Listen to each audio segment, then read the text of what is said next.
Former sheriff's deputy was charged with 67 counts of racketeering, fabricating evidence, false imprisonment, and possession of controlled substances. Wester's accused of planting drugs in a dozen vehicles during random traffic stops.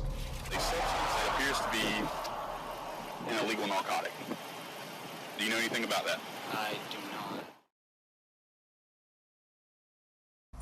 When I say all cops are bad, it's because I work with them. It's because I work with them enough to know that the good cops are so few and far between that the shit like Sonia Massey's case is so unsurprising to me, so deeply unsurprising to me, and yet still made me physically ill when I watched that video. Sonia called the cops herself because she thought there was an intruder at her home. They then went to her home, started questioning her, entered her home, were suspicious of her. Mind you, she had called them, asked her for her identification, and then when they noticed that she was in the middle of cooking dinner with a pot of boiling water on the stove to make pasta, they said, hey, can you go attend to that pot of boiling water? And then when she did that, six times. They fired 6 times into her head. What did I do? The startling video of an LAPD officer punching a partially handcuffed man prompted police to release body camera videos to show the entire encounter. But the attorney representing the 28-year-old in that now viral video says the body cam only makes that officer look worse. Punching in your face for being double parked.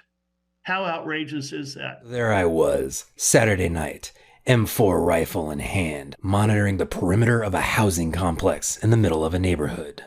Our gang unit had been tracking an armed and dangerous gangster wanted for murder, and they'd seen him enter the middle property of a triplex where his family was hiding him. We quietly evacuated the 2 end properties. We prepared to make a dynamic entry, as they say. You know, this is the police, come out with your hands up, no answer, in go the flashbangs, and go the tear gas. After a moment, the gang unit radioed that the gangster had climbed up into the attic of the triplex, which was accessible to the 2 end units. I was tasked with standing in the doorway of the south unit in case he tried to sneak out that way. I was reminded that he was armed, dangerous, and had already killed. So there I stood as the gang unit began to throw more and more tear gas up into the attic, waiting to see if this guy was going to drop down right in front of me. And I did what I'd been trained to do. I visualized shooting him in the chest until he stopped moving. Over and over and over and over again. I pictured him crashing through the ceiling. I pictured him sneaking around a corner. I pictured him running at me. I pictured him shooting at me. I pictured him wounding me. And every time I pictured firing until the threat had been eliminated. I have no idea how many times I annihilated this guy in my mind palace. 40, 50 times.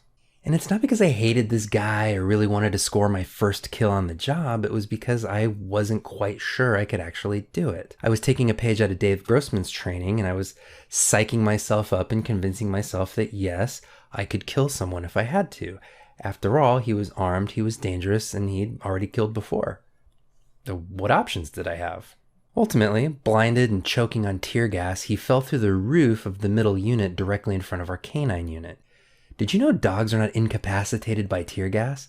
The gangster and I both learned this right about the same time, and it was a bad night for him. After all that, I put my gear back in my cop car, took a quick drink of water, and resumed my shift. Off to go break up loud parties, referee marital disputes, and chase away teens on a would-be beer run. All that violent energy I'd been working with, all that visualization of hurting and killing people,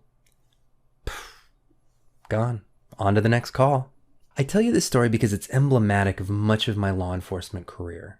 When I first started out, I was criticized for being meek, timid, too slow to show dominance out in the field. I was taught that showing that kind of weakness on calls would make me a target for attack. I was shown hundreds of videos of cops being killed on routine calls for service by assailants who didn't really look like killers. This was another completely unjustified murder that we would have had to take the word of an officer for if the body camera footage wasn't on, which it almost wasn't. I really wanted to stay on track in this video, but it's the same conversation over and over. Why are body cameras not on the entire shift? This I don't understand. Is it like we don't have money for the storage of the data? Is it that we don't have money for backup batteries? Like, this is the only job that you can take human life and keep your job. This is the only job on the planet that has that level of power, yet we let them walk around freely. If you worked in a Ross, those cameras are on all day. It doesn't matter if the store goes empty. Like, we have money for, but we don't have money to solve this very specific problem. Like, it just doesn't make sense. I watched all 36 minutes of the body camera footage, and I have like notes prepared, but like, what is there to say when this is the first option? How do we cure that? Why are these body cameras not on? The first guy had his on the entire time until someone said turn that off, which I think, again, why? The officer that took the shot turned his body camera on 21 seconds after pulling the trigger. And I know this because I looked up the body camera model, which is called an Axon 3. You might wonder sometimes when you see footage why it's silent for the first 30 seconds. This camera has a pre-buffer mode, which means when they hit the button, which is how it turns on, it backtracks 30 seconds with no audio to catch anything it might have needed to catch. They were so far into her home and conversation with her before he chose to press that button. He told the other people who showed up that I didn't have a choice, and quote unquote, that is crazy. He asked, as he was getting the med kit moments after he told the other officer not to, dispatch, does she have a record of being 1096, which is police code for is she crazy? This is again after he took the shot, so now we're looking to justify it before we have to retell this story. After he took the shot, the other officer said, let me grab my med kit, and he said, no need, it's in the head. 2 minutes later, he said, I'm gonna go get my kit. At the 3-minute mark, he said, I'm not even gonna waste my med kit. At the 4-minute mark, the other one who was holding her head said, she's still gasping. The lack of urgency between the time when he takes the shot, walks, not runs, to the car to get his med kit. He takes the time to check with dispatch to see if she has a history. Who knows if you could have saved her life? This is not to mention the fact that 1, you did not have to do it. 2, you have low lethal options. I checked with your police force. That's not the only tool they give you.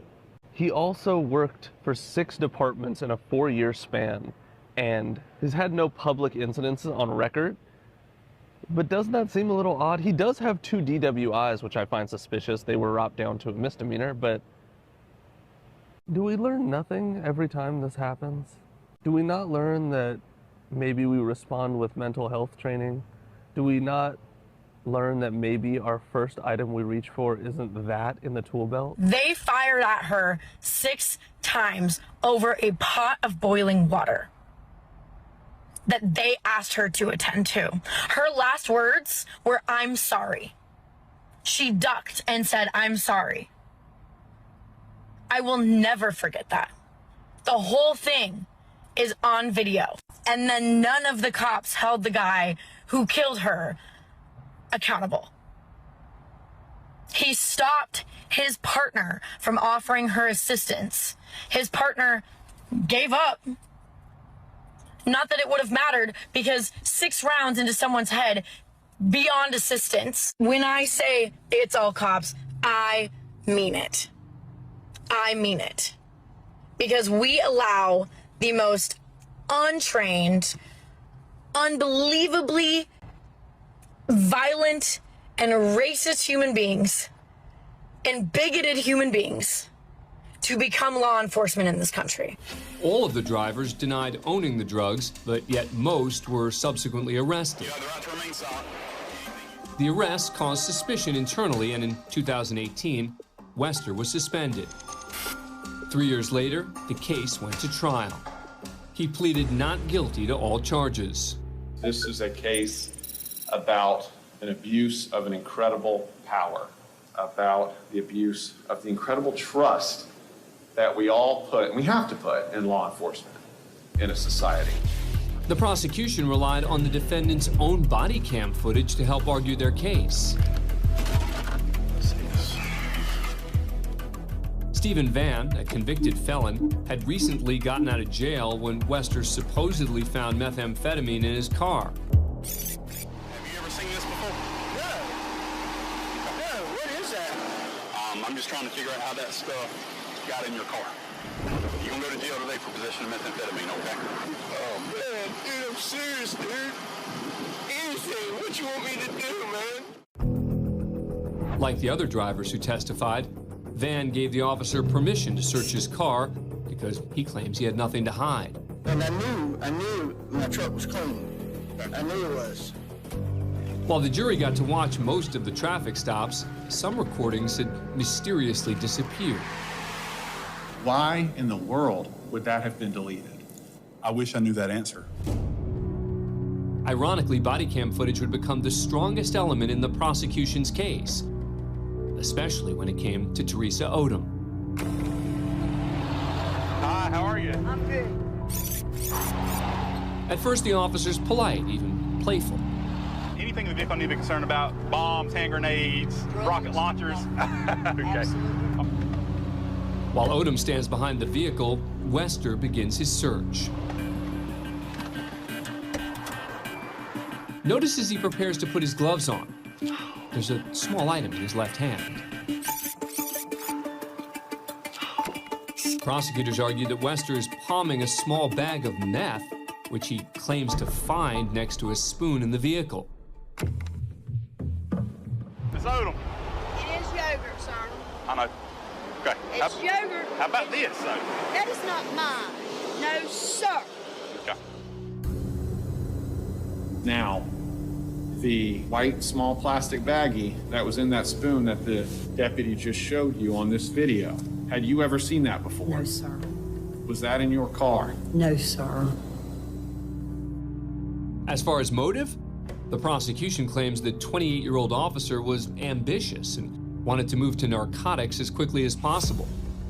Wester testified he never planted any drugs. The drugs were there. I did not put the narcotics there. And after 5 days and several witnesses, the jury was asked to render a verdict. If Wester's found guilty on all charges, he could spend the rest of his life behind bars. After 7 hours, the jury returns with its verdict. In the state of Florida versus Zachary Wester, we, the jury, find as follows as to the counts charged and the information. Count 1, guilty of racketeering as charged. The clerk went on to read the verdicts on all 67 charges. Count 7, guilty of official misconduct as charged. In total, the crooked officer was found guilty on 19 charges. Count 9, guilty of official misconduct as charged. Count 10, guilty of official misconduct as charged, including misconduct in the arrests of Van and Teresa Odom. 11 of the 12 drivers filed civil lawsuits against Wester. In July 2021, he was sentenced to 12.5 years in a state prison. Alex Mitchell was double parked Sunday afternoon, sitting in his car on a residential street in Watts, when two officers walked up to his car, one of them opening Mitchell's door and telling him to get out to be patted down. There was no reason to even try to handcuff him. That was already excessive. That was unnecessary. That was uncalled for. Attorney Brad Gage, who's representing Mitchell in what he calls a civil rights violation, says that officer was aggressive from the start when he could have just asked Mitchell to move his car. If he wasn't in the car, they'd give him a ticket and maybe tow his car. That's all that would happen. While police are meant to serve and protect, sometimes bad apples make wrong decisions that end up costing the city millions of dollars. In the strangest arrest in history, a man named Luther asked a police officer for directions and then proceeded to go on his way. But he didn't quite understand the instructions from the officer, so he went inside a White Castle to ask for directions to the employees, and the policeman followed him inside. Hey, what are you doing, man? I'm just looking for my way back to the church. Yeah, you trying to get directions to Eastern Middle? I told you where it's at about 2 minutes ago. That was you? Yeah. Well, who the f*** was it? I'm sorry. I know you're the cops. So I told you where it was at, right? Yeah. So why are you in here asking the same thing? I'm not for sure where I'm going. I told you where to go. All right, thank you. Is that accurate or no? Yeah. So why are you in here? I was just making sure. Making sure I told you the right thing? I'm not for sure where I'm going. I told you where to go, right? Yeah. So why are you in here? All right, sorry. No. Why are you in here? I told you I wasn't for sure. The officer was being extremely rude, and since Luther didn't do anything wrong, he decided to leave, since there's no legal basis for the cop to detain him. All right, thank you. Come here, guy. Come here. Yo.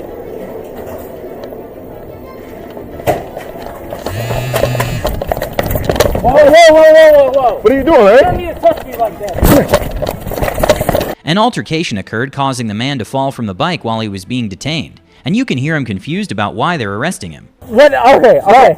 So, what did I do? What did I do? I'm sorry, what did I do? I just was asking for directions, bro.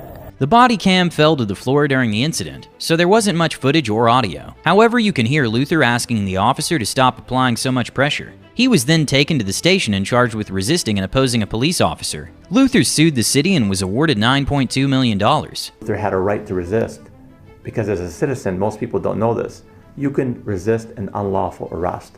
After 3 full minutes of trying to handcuff Mitchell, who clearly doesn't want to be restrained and repeatedly asked what he did wrong, the officer takes a swing. Gage says Mitchell's nose was broken, but not from that punch, even though you don't see any additional swings in the body camera video. He was taken down to the ground and he was punched further. That's when his nose was broken. LAPD's chief of police has directed a full review from the Force Investigation Division, saying in a statement that he was concerned by the initial video that was circulating on social media, and he wants to assure the people of Los Angeles there's appropriate accountability. That officer, whose name has not been released, has been relieved of his field duties, but Gage says that's not enough. The officer needs to be disciplined and he needs to be off the force. This is an officer who is out of control and escalating something when he's supposed to de-escalate it. At the same time, on my days off, I was training in Krav Maga alongside many other cops and military veterans. Krav is extremely aggressive and it very often touches on mindset. We trained on how to fight a carjacker inside your own car. We trained on last-ditch techniques to disarm somebody who was trying to shoot you execution style. One night, the instructor made us fight, cradling a baby doll in our arms to simulate our own child. The point was that you never knew what kind of awful situation might be coming your way. So over time, I internalized this message. At any given time, someone out there is going to hurt you if you're not ready to hurt them first. If you let your guard down for even a second, they'll kill you. In the police business, this is how we talk about officer safety. The most respected veteran officers that I worked with were the ones that were pulling young guys back from running around blind corners. They were the ones saying, hey, did you search that dumpster before we turn our back on it? You got the sense that they had seen things and that they knew how to keep themselves safe. And you got the sense that the big thing you can do to protect yourself on the job is to mentally prepare for that day. And since you never knew what form the attack would take, it's best to just run scenarios in your head constantly, building those mental pathways so that when it finally does happen, you'll know exactly what to do. This next case of corruption is so egregious that the victim's attorney wanted this video made public to show the locals what happened. In April 2018, a police officer responded to a call about a man named Polo, who had allegedly aimed a gun at someone. The description stated that Polo was wearing green and black. However, when the officer arrived at the scene, he saw a man named Nate in a purple shirt checking his mail. Who are we calling about? Calling about me, buddy. Calling about you? Not calling about me. Your ears in your mouth. Hey, how about you watch your mouth before your ass gets thrown in the back of my car? You gonna put me in a couple of stuff in front of my house about private property not bothering you. You go here talking about who am I, Polo? And I told you no. Hey, listen. Yeah, listen, you been going. No, get your ass over here. You're now part of this. Come here. Come here, right now. Come here. You can't look for what? I'll shoot your fucking dog. Shoot my dog, boy. You can't come in my yard. Get over here now. Get over here right now.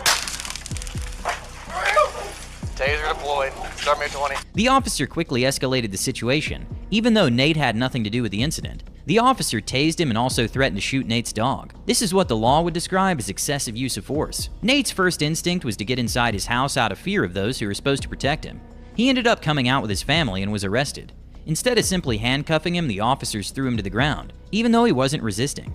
Then the police finally went to speak to the person who had actually called them. Alright, I'm the one that you called, correct? Yeah. Was this about him, correct? No. It was another guy, but he ran through. He had the Glock. He was standing by that telephone pole, and he was talking about shooting. Me and her was in there playing cards, and he was talking about.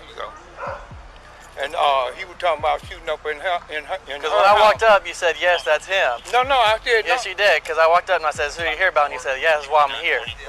And so when I started confronting him about going in the house, that's when all this erupted. I asked you, I misunderstood what you said. Because when I walked up here, I said, is this him? He was like, no, you're talking about open your ears, blah, blah, blah. And I said, is this why I'm here? And you said, yes, that's why you're here. Yeah, because when you started going toward him to the steps, I was hollering, that's not him. But he was on, but he just ignorant. He always yeah, I know. You know, talking and you know, just act a total fool. Yeah. Okay, this is where things get more interesting. The cop proceeded to basically admit to his superior that he arrested him because he was guessing it was him. This is a violation of constitutional rights since it has been established that good faith from the arresting officer is not enough to arrest someone. And to make things worse, they talked about making up charges despite knowing he was completely innocent. Because I pulled up here, and he was standing out in the middle of the road, and I was like, well, I'm guessing this guy could be it. What was I didn't even hear what the initial call was. Somebody said they had a gun, they were threatening to shoot this guy. And so when I pulled up, he walked out of the house, and this guy was telling me to, like, I said, hey, are you Polo? And he's like, I don't know what you're talking about, leave me alone. Like, he's calling you, shoot. He's like going like this, like, shoot. And I was like, well, I'm trying to figure out why I'm here. And he's like, he called you, not me. Now go deal with him. And I was like, I said something to him. I asked him, like, what is your name? He made some comment. I said, what? And he said, how about you open up your ears and shut your mouth? And I was like, how about I said, excuse me? And then so I asked him for his ID, and he was like, man, what you talking about? Leave me alone. Disorderly and resisting. And if Panez could help me with make up anything else. But that's what I have right now is disorderly resisting. Nate's charges brought by the officer were dismissed, and he filed a lawsuit against the city seeking a total of $3 million in damages, which they settled for an undisclosed amount. The officer was suspended for 60 days for using force outside guidelines and submitting reports that contained false and misleading information. So that's what I trained my brain to do on duty. I drove around and I imagined. What if a guy with a gun popped out of the trunk of that car over there and started shooting at me? What if I saw a man with a knife running down that alley? What would I do if a plane crashed into City Hall? Over time, my brain began to do this off-duty as well. I wouldn't sit in restaurants with my back to the front door so that I could monitor everybody coming in. I walked through mall parking lots with my head on a swivel. I stared down people who looked out of place just so they'd known that I'd seen them. I was constantly in a state of vigilance. Not concern, just vigilance. My Krav instructor used the color code system to talk about emotional states, white, yellow, orange, red, black.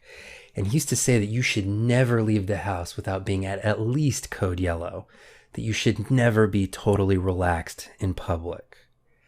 And I never was. And to this day, I never am. It's been a long time since my cop days now, but this hypervigilance has never left me. And what at one time felt like a survival tool I was proud of, now just makes me exhausted and probably exhausting to be around.